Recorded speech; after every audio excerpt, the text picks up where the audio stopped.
Mwadzuka bwanji ya Malawi nonse konse kumene muli. This is Comrade Ntanyo on Mpopo FM, chigawo cha kumamawa. Monga tonse tikudziwa kunena kuti Boni Kalindo anayembekezeka kulowa mukoti dzulo, komano sizinatero malingana ndi maprogramu amene aboma anakonza kukatenga kunkhotakota mochedwa, ndipo amafika ku Lilongwe mkatikati mwa usiku. Ndipo nthawi imene anafika ku Lilongwe anali akungwazungulirisa mutauni ya Lilongwe ndicho linga chonena kuti awathawise. Koma tufuna tiyamike Mulungu wakumwamba, komanso tiyamike anthu amene akhala ali ndi Boni Kalindo kuchokera tsiku limene anagwira Boni Kalindo kuzafikisana tsiku la lero pamene tikuyankhula pano, kunena kuti akhala ali limodzi ndi Boni Kalindo.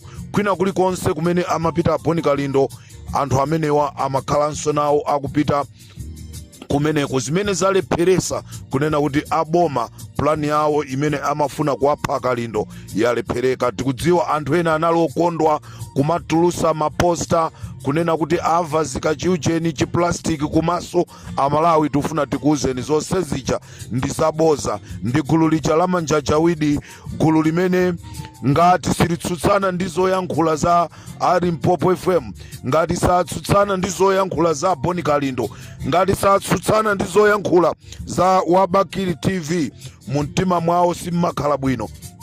Ndipo Amalawi ochuluka akhala akutisatira kufuna kudziwa kunena kuti kodi moyo wa Boni Kalindo uti bwanji. Mama wa uno ndifuna ndikuze na Malawi nonse, landirani moni wanu kuchoka kwa President Amphawi Boni Kalindo.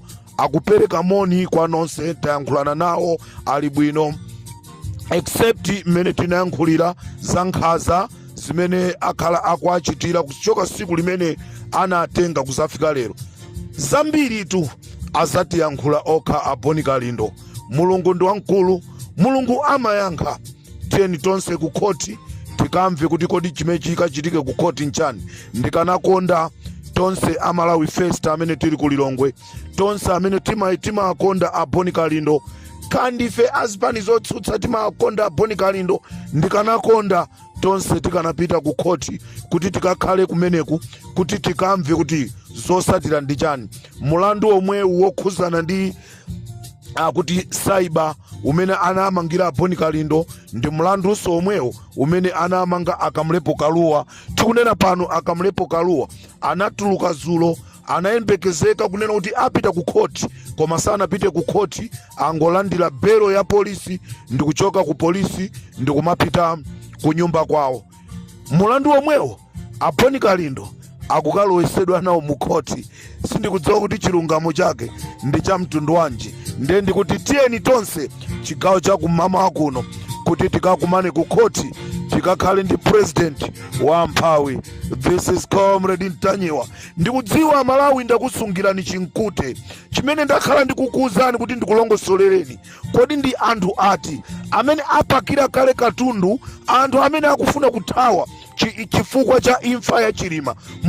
Sikuti tayiwala iyayi, koma chifukwa chonoti tikuthamanga kuti tipulumusenso moyo wa Boni Kalindo, kuti moyo wa Boni Kalindo usangopita mwachibwanabwana. Ndi Amalawi tiyeni muichite support Malawi First mmene mungathere, mmene mungachitire kunena kuti Malawi First ipite patsogolo ndi Boni Kalindo. This is Comrade Ntanyiwa pa Mpopo FM.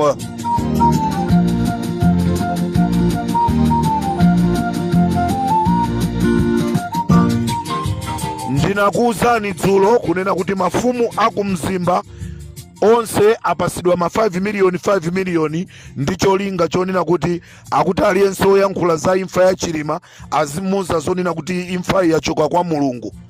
Mulungu yanakambirana nawo. Komanso ndafuna ndikuziwiseni kunena kuti moderator wakumzuzu amene akondwani Chirwa amene wanso nawonso anatengedwaso zulo, akuti nkhani yakeso yokhaso ya Boni Kalindo yoyankhulanso nawo kutsutsana ndi mmene zinthu zikukhalira. Sindikudziwa kuti ulamuliro umene tili nawo ndi otani. Komanso msayiwale inu azathu aku area 30 ma juniors amene mmaoneka kuti mukudeka kweli aseteko, akukonzerani ziwembu, akubwereserani mashini amene akuti mukamayankhula ndi anthu azidziwa kuti abandawa amayankhula ndi wakuti zakuti. Cholinga kweli aseteko akufunako mumangidwe, akuti koseko kungokhala anthu akudowa ndi akuntchisi ena nonse nde amene ali pa target kumeneko ndi anthu onse amene akuchokera mu chigawo chakumwera ali targeted kuti athamangisidwe ku area 30 chifukwa ndi amene akuachita suspect kunena kuti anthu awawa akumwerawa ndi amene akutenga ma information kumauza aja ali Mphopo FM. Ayi tiliso nafe ndi njira zathu timene timagwirisa ntchito ngati inu yonse mene munakamtengera mwana wakutchanko McFarlane kuti azichita haki manambala anthu aziopseza anthu ndemwe amvatu mzimayi amene anamutenga McFarlane kuti azikagwira ntchito ndi aboma pomachita haki manambala anthu.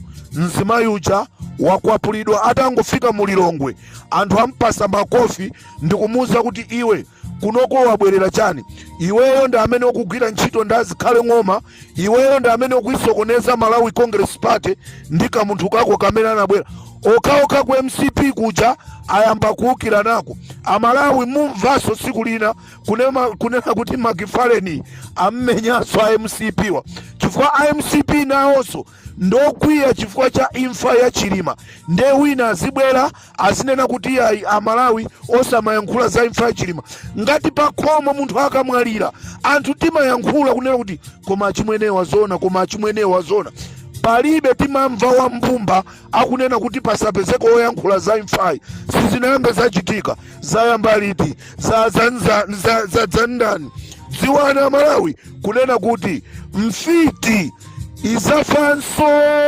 ndikatero pari Mphopo FM ndapita ajisomo chimaneni arukasika peni abudula bugeni tikunena na okulibe akoneliyo sambaluba ameja idini ameja kulola Selemani banokulibe Chilima na olero adani kanyemba kumalawi lalusa tofunira Chilima chalero kulibe ili manta ide ndatutu akuda ide kosipande nabarika kodi isifayo Malawi wafika botani ili manta ide. This is Comrade Tanywa por Mphopo FM chikao cha kumamawa.